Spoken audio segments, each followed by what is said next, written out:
Hello everyone, this is Sakshi Vaishnavi and welcome to Magnet Brains, एक ऐसा channel जहां पर आपको मिलते हैं 4 to 12th क्लास तक के सारे सब्जेक्ट्स के वीडियोस बिल्कुल फ्री ऑफ कॉस्ट।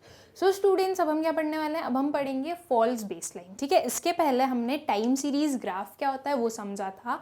फिर उसमें हमने देखा था कि दो टाइप्स के होते हैं टाइम सीरीज ग्राफ। ठीक है, एक होता है 1 वेरिएबल ग्राफ और एक होता है 2 और more than 2 variable graph. Okay, हमने हमारे लास्ट वाले वीडियो में 1 वेरिएबल ग्राफ पढ़ लिया कि भाई 1 वेरिएबल ग्राफ क्या होता है। ठीक, अभी 2 वेरिएबल नहीं पढ़ा है। 2 वेरिएबल वाला जो ग्राफ है वो हम इसके नेक्स्ट वाले वीडियो में पढ़ेंगे। ठीक है, ये अभी हम क्या पढ़ रहे हैं भाई? False baseline. ठीक है, एक थोड़ा सा नया कंसेप्ट है, थोड़ा सा अलग कंसेप्ट है, तो देखते हैं भाई कि फॉल्स बेसलाइन क्या होता है। Okay, so the scale of the y axis should begin from 0। ठीक है, जो वाई एक्सिस होता है स्टूडेंट्स, राइट, ये यहाँ पर 0 से स्टार्ट होना चाहिए, है ना। और बेसलाइन आपको पता है कौन सी होती है? ये पर्टिकुलर को हम क्या बोलते हैं? बेसलाइन बोलते हैं। ठीक है, तो फॉल्स बेसलाइन का मतलब स्टूडेंट्स कुछ ये जो एक्स एक्सिस वाली लाइन है इसी को हम कुछ फॉल्स वे में बनाने वाले हैं। ठीक है, however if the gap between 0 and the smallest value of the variable is large, ठीक है, and this rule is strictly followed, then the curve would be very much pulled up away from the point of origin। ठीक है, क्या हो रहा है students की देखो, हमें पता है ना कि जो y एक्सिस है वो कहाँ से स्टार्ट होना चाहिए? वो 0 से स्टार्ट होना चाहिए, राइट। ऐसा नहीं कि भाई आप कहीं से भी स्टार्ट कर दो, ये चीज़ नहीं करनी है, हमें 0 से स्टार्ट करना है।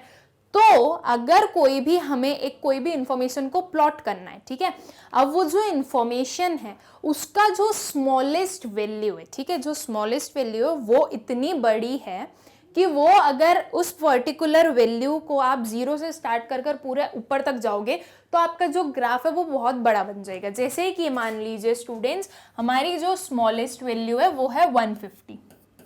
ठीक है, स्मॉलेस्ट वैल्यू कितनी? 150 है। अब जो हमें स्केल लेना है स्टूडेंट्स, ओके, जो इन्फॉर्मेशन गिवन है उसके अकॉर्डिंग सिर्फ 5 का डिफरेंस होना चाहिए। मतलब हमारा जो स्केल होने वाला है वो कुछ ऐसा होना चाहिए, 150, 155, 160, 165, 170। ओके, ऐसा कुछ स्केल होना चाहिए हमारा, मतलब 5 का डिफरेंस होना चाहिए। अब हमें क्या पता है स्टूडेंट्स? हमें पता है भाई कि आपका जो वाई एक्सिस है, ठीक है, कहाँ से स्टार्ट होना चाहिए? 0 से स्टार्ट होना चाहिए। तो अब इसे 0 से स्टार्ट करना है तो मुझे 150, 170 तक जाना पड़ेगा, राइट। तो अब मुझे क्या करना पड़ेगा भाई? अब लेना क्या है? स्केल 5 का लेना है, और हमें पता है कि एक जो स्केल लेते हैं वही स्केल चलने वाला है। ठीक है, तो अब मैं स्टार्ट कैसे करूंगी? 5, 10, 15, 20, 25, 30, 35, 40, 45। ओके, मैं इसे यहाँ पर पुल कर दूँ, ठीक है, 50, 55, 60, 65, 70, 75, 80, 85 एंड 90। देखो मेरे पास स्पेस खत्म हो गई है, लेकिन अभी तक हम 150 तक नहीं पहुंचे। ठीक है, तो अगर मैं पूरा 150 तक इसे ड्रॉ करूंगी स्टूडेंट्स, तो आप खुद सोचो कि ये जो ग्राफ है कितना ज्यादा बड़ा बनने वाला है। ठीक है, और फिर उसके बाद में बड़ा बना वो भी ठीक है, उसके बाद में क्या होगा? जो आप स्टार्ट करोगे, राइट, ये पूरी जो स्पेस है वो ब्लैंक रहेगी, कहीं बहुत ऊपर से आपका जो ग्राफ है वो बनना स्टार्ट होगा, राइट। तो क्या ये पर्टिकुलर ग्राफ कुछ एक रिप्रेजेंटेटिव ग्राफ लग रहा है? नहीं लग रहा है ना, इसे देखकर बिल्कुल भी अच्छा नहीं लगेगा हमें। भाई ये क्या है? इतना बड़ा सा आपने ग्राफ बना दिया, उसमें भी जो आपकी जो ग्राफ है, ओके, जो एक्चुअल जो लाइन है या आप जो शो करना चाहते हो वो इतना एक्सटेंड से स्टार्ट होने वाला है, राइट। तो ये चीज तो बहुत गलत लगने वाली है, बिल्कुल भी आपका जो ग्राफ है वो प्रेजेंटेटिव मोड में नहीं लगेगा, वो बहुत बेकार लगने वाला है। ठीक है, तो इस चीज को अवॉइड करने के लिए हम एक चीज का यूज करते हैं। ठीक है, वो क्या होती है भाई? False baseline. ठीक है, हम क्या करेंगे भाई? इस पर्टिकुलर चीज को अवॉइड करने के लिए एक फॉल्स बेसलाइन बनाते हैं। ठीक है, फॉल्स बेसलाइन क्या होती है भाई? ये होता है कि आपका जो वाई एक्सिस है ना वो स्टार्ट तो 0 से हुआ, ठीक है, लेकिन फिर आपने जो आपकी पूरी बेसलाइन है, ओके, ये वाली बेसलाइन है, ठीक है, और ये पर्टिकुलर लाइन को आपने ब्रेक कर दिया। ठीक है, जो हमने ब्रोकन स्केल बार डायग्राम में पढ़ा था वैसा कंसेप्ट है, उसे हमने क्या कर दिया? ब्रेक कर दिया। ठीक है, और फिर उसे वापस ज्वाइन किया वैसी ही जिगजैग लाइन से, ठीक है। और स्टार्ट कहाँ से किया आप देखो 800 से, 800 टू 900 टू 1000 टू 1100, ठीक है। अब अगर इस 800 तक पहुंचने के लिए स्टूडेंट्स मैं यहाँ पर पूरा लिखती 100, 200, 300, 400, तो ये फालतू में मेरा जो ग्राफ है वो ऊपर जाता, राइट, वो बड़ा बनता, और उसके बाद में ये पर्टिकुलर जो ड्रॉ किया है ये काफी ऊपर चला जाता, ठीक है। इसलिए किस चीज का यूज किया भाई, फॉल्स बेस लाइन का। आपकी जो लाइन थी उसे इसने ब्रेक कर दिया, फिर वापस ज्वाइन किया, और ये कहां से स्टार्ट हो गया, 800 से स्टार्ट हो गया, ठीक है। अब ये पर्टिकुलर जो ग्राफ है स्टूडेंट्स, ये आपको थोड़ा अच्छा लग रहा है, राइट, देखने में इसे देख के लग रहा है कि हाँ ये कुछ एक सिस्टमैटिक वे में, एक पूरा जो वेल डिफाइंड मैनर होता है, ओके, उसमें एक ग्राफ को प्रेजेंट किया गया है, ओके। अगर इसकी जगह पे पूरा 100 200 लिखते तो वो ग्राफ आपको देखने में ही अच्छा नहीं लगता, ओके। और ग्राफ क्यों बना रहे हैं भाई, ग्राफ का क्या एक मेन एडवांटेज है कि वो एक यूजर को, राइट, एक यूजर को या एक किसी भी व्यूअर को अट्रैक्ट करता है ना। तो अगर मैं यहाँ से 100 टू 800 तक कोई ग्राफ बना दूं, राइट, तो वो अट्रैक्ट तो करेगा ही नहीं वो, और ना हमें क्या करेगा भाई, हमारा इंटरेस्ट लूज करवाएगा उस पर्टिकुलर ग्राफ में, ठीक है। तो इसलिए हम किसका यूज करते हैं कभी कभी, फॉल्स बेस लाइन का, ठीक है। इसका एक एग्जाम्पल लेते हैं स्टूडेंट्स, ओके। क्या है example, if a variable starts from 2000, variable कहाँ से स्टार्ट हुआ, 2000 से स्टार्ट हुआ, ठीक है। And there are very small fluctuations in the remaining values of the variable, ठीक है, और बहुत कम फ्लक्चुएशंस हैं जो बाकी की रिमेनिंग वैल्यूज हैं किसी भी वेरिएबल की। कम फ्लक्चुएशंस का मतलब कि 2000 से स्टार्ट होने के बाद में वो कुछ 2500 या 3000 या फिर 2010 2020, मतलब बहुत ज्यादा स्केल से इंक्रीज नहीं हो रहा है, थोड़े थोड़े स्केल से इंक्रीज हो रहा है, ठीक है। तो अगर वो स्टार्ट हुआ 2000 से और बहुत ज़्यादा फ्लक्चुएशंस नहीं है उसके वैल्यूज में, उसके जो वेरिएबल्स हैं उसमें, सो क्या होगा, then a lot of space would be required to show the variable, ठीक है। क्या होगा भाई, बहुत ज्यादा स्पेस की नीड होगी, राइट। अगर मैं पूरा नीचे से 0 से लेकर जाऊं 2000 तक और उसमें भी ज्यादा वेरिएशंस नहीं है, ओके, ज्यादा फ्लक्चुएशंस नहीं है, तो बहुत ज्यादा स्पेस रिक्वायर्ड होगी, ठीक है। In order to solve this difficulty false base line is use, ठीक है। अब इतनी ज्यादा स्पेस ना यूज करनी पड़े इसलिए क्या करेंगे भाई, हम फॉल्स बेस लाइन का यूज करेंगे, ठीक है। When a false base is used, then the space between 0 and the smallest value of variable is omitted, ठीक है।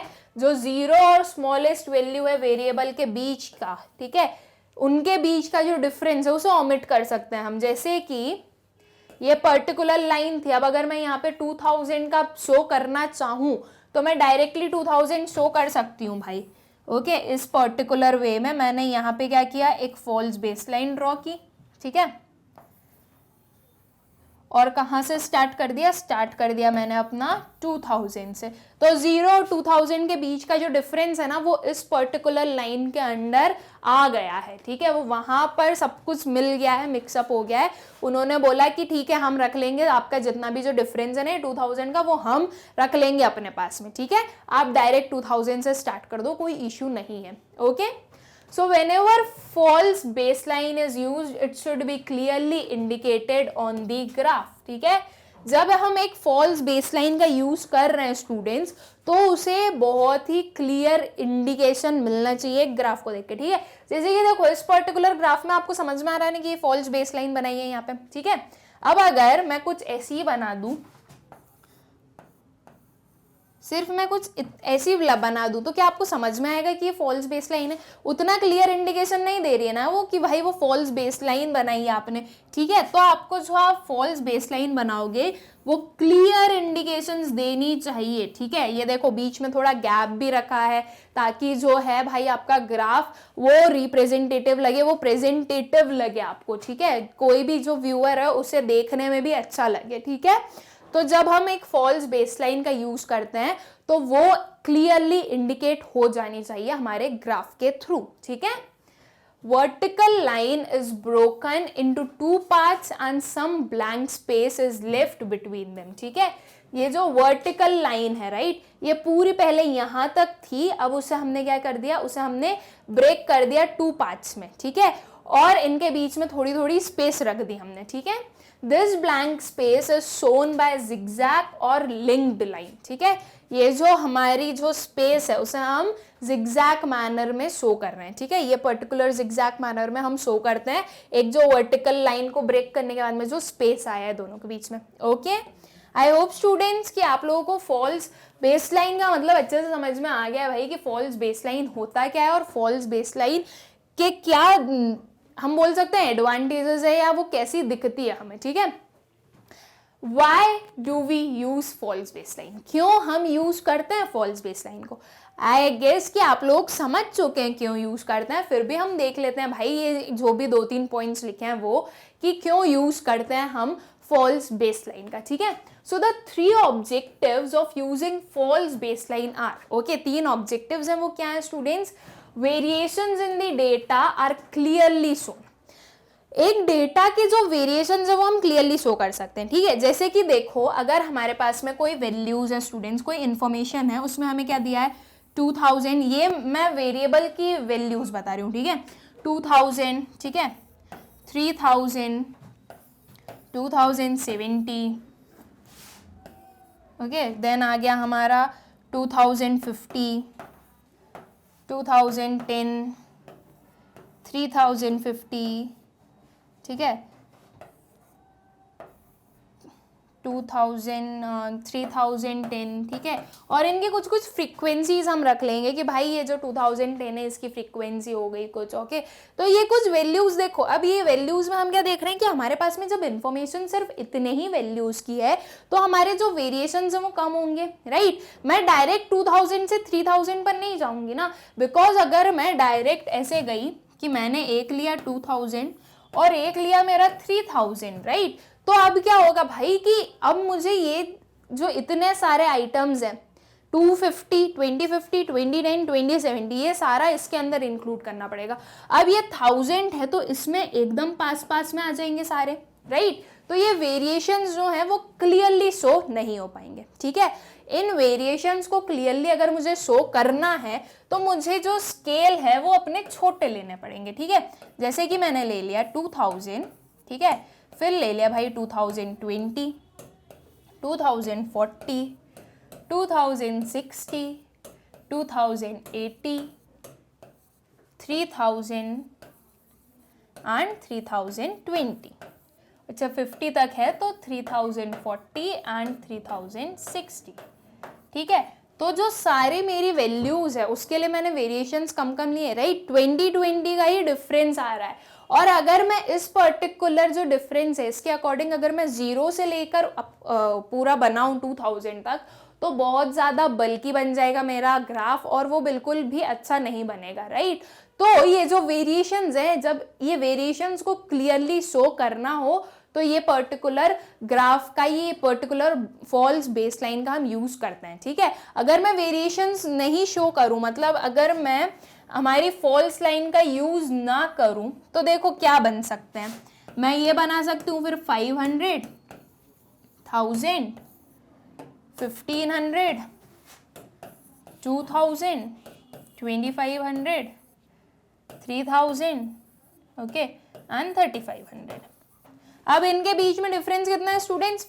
500 का है. ठीक है, अब 500 का डिफरेंस है तो ये जो सारी चीजें है ना 2000, 250, 210 और 270 ये सब एकदम पास में आएगी. ये 2000 तो ये हो गया, ये यहीं पर ही 250 हो जाएगा, 270 हो जाएगा, 210 भी हो जाएगा, सब एकदम पास पास में आने वाले हैं क्योंकि इनके बीच का डिफरेंस कितना है 500 का है, जो कि एक बहुत बड़ा अमाउंट है और ये सारे जो हैं वो छोटे छोटे नंबर्स हैं. ठीक है, तो इसमें अब हम क्या देखेंगे भाई कि हमें वेरिएशंस दिख ही नहीं रहे, एकदम पास पास में ये कुछ लाइन बन जाएगी या फिर हम बोल देंगे एकदम a kind of straight line he form हो जाएगी वो. ठीक है, तो जब ये वेरिएशंस को क्लियरली शो करने के लिए हम क्या करते हैं, हम यूज करते हैं फॉल्स बेस लाइन का. ठीक है, फिर a large part of the graph is not wasted और space is saved by using false base. ठीक है, अब अगर मैं फॉल्स बेस का यूज ना करूं और डायरेक्ट मुझे 2000 तक जाना है तो कितनी ज्यादा स्पेस चाहिए, राइट?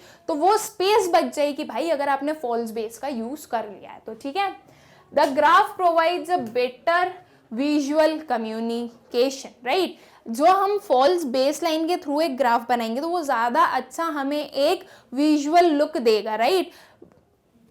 इन कंपैरिजन टू वो वाला ग्राफ जिसमें हम भाई पूरा हमारा जो इंफॉर्मेशन है वो जीरो से स्टार्ट कर रहे हैं और बिल्कुल एंड तक जा रहे हैं, तो हमारा ग्राफ एक तो बहुत ज्यादा लार्ज बन गया, ऊपर से जो हमारा ग्राफ स्टार्ट होगा वो बहुत ऊपर से होने वाला है, राइट? जो नीचे की स्पेस है वो ब्लैंक रह जाएगी, है ना?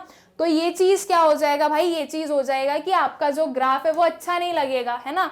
लेकिन अगर आपने फॉल्स बेस का यूज कर लिया तो वो आपको एक बेटर विजुअल कम्युनिकेशन प्रोवाइड करेगा। ठीक है, फिर एक एग्जाम्पल देखते हैं स्टूडेंट्स इसका। ठीक है, क्या एग्जाम्पल है भाई? The following table shows the number of students who have taken admission in a certain school in different years. ठीक है, प्लॉट दी सूटेबल डेटा। अब देखो हम किस पे ध्यान देंगे, ये नंबर ऑफ स्टूडेंट्स पे। ठीक है, ये जो नंबर्स हैं हमारे, हम उसको देखने वाले हैं। 110, 115, 122, 126, 140, 120 एंड 130। ठीक है, इसमें हम क्या देख सकते हैं स्टूडेंट्स कि जो वेरिएशंस हैं वो बहुत ज्यादा नहीं है, राइट? बहुत पास पास वाले नंबर हैं। ठीक है, इसका मतलब हम जो स्केल लेंगे वो हमारा स्केल भी छोटा होना चाहिए, है ना? मैं ये नहीं बोल सकती मैं 100 से 200 पर चली जाऊं डायरेक्ट, ओके, या फिर 100 से 150 पर चली जाऊं डायरेक्ट। ठीक है, क्योंकि अगर मैं ऐसे गई तो सारी जो मेरी वैल्यूज है वो इसी के बीच में आ जाएगी, है ना? तो ये जो है भाई मेरा जो ग्राफ है वो अच्छा नहीं बनेगा और वो अच्छे से कुछ भी शो भी नहीं कर पाएगा। ठीक है, तो देखो मुझे बहुत ही पास वाला क्या लेना पड़ेगा, हमारा स्केल। अब देखो ये क्या है 110, तो मैं 110 से स्टार्ट कर सकती हूँ, फिर 5 का अगर मैं गैप ले लूँ तो सही है। ठीक है, 120 भी आ रहा है इसमें, ये भी हो जाएगा। ठीक है, फिर 125 ये वाला आ जाएगा, ओके, एंड इसके बाद में ये 126 भी आ जाएगा आराम से, फिर 130 आ जाएगा, ओके, ये हो गया, और ये 140 भी आ जाएगा। ठीक है, तो मतलब मैं अगर 5 का स्केल लूंगी तो वो सही रहेगा। अब अगर स्टूडेंट्स मैं 5 का स्केल ले रही हूँ तो मुझे 110 तक पहुंचने में बहुत टाइम लगेगा, है ना? तो इसलिए मैं किस चीज का यूज करूंगी, फॉल्स बेसलाइन का यूज करूंगी, राइट? फॉल्स बेसलाइन जो है वो हमें हेल्प करेगी कि भाई आप पूरा जीरो से ना स्टार्ट करके कहां से स्टार्ट कर दो, 110 से स्टार्ट कर दो। ठीक है, तो इस पर्टिकुलर वे में क्या आने वाला है हमारा ग्राफ, ओके, ये देखें, यहाँ पे 0 से हुआ था स्टार्ट, लेकिन फिर क्या आ गई बीच में, एक फॉल्स बेस आ गई, ओके, और फिर कहां से स्टार्ट किया स्टूडेंट्स, हमने 110 से किया। ठीक है, अब देखो ये सिर्फ 5 का स्केल लिया, तो ये जो पर्टिकुलर ग्राफ है ये हमें एक प्रेजेंटेबल ग्राफ दिख रहा है, राइट? एक सिस्टमैटिक ग्राफ दिख रहा है, एक अच्छा ग्राफ दिख रहा है, ओके। तो इसलिए हमने किस चीज का यूज किया भाई, फॉल्स बेस का यूज किया। ठीक है, अब इसमें भी ये सारी प्रोसीजर तो सेम रहेगी स्टूडेंट्स की, आपको टाइटल तो लिखना ही है, ओके, बहुत इंपॉर्टेंट, स्केल लिखना है, बहुत इंपॉर्टेंट। ठीक है, ये इंपॉर्टेंट चीजें मत भूलना, बाकी सारी चीजें तो आप लोग कर लोगे मुझे पता है, लेकिन ये मत भूल जाना। ठीक है, ये आपको याद रखना है, टाइटल लिखना है, स्केल लिखना है, और अगर इंडेक्स का नीड है तो इंडेक्स भी बनाना है। ठीक है, तो ये क्या हुई स्टूडेंट्स, ये हुई हमारी false base line. Okay, I hope students कि आप लोगों को फॉल्स बेसलाइन का मतलब समझ में आ गया है कि भाई फॉल्स बेसलाइन क्या होती है। ठीक है, फॉल्स बेसलाइन के क्या ऑब्जेक्टिव्स होते हैं, फॉल्स बेसलाइन क्यों यूज की जाती है। ओके, नाउ स्टूडेंट्स हम हमारे नेक्स्ट लेक्चर में पढ़ेंगे 2 और more than 2 variable graph. Okay, time series graph का जो एक और टाइप है 2 और मोर देन 2 वेरिएबल्स वाला, वो वाला कंप्लीट करेंगे। ठीक है, एंड इस वीडियो के नोट्स के लिंक आप लोगों को डिस्क्रिप्शन में मिलेगी, आप लोग जाकर चेक कर सकते हैं। Thank you.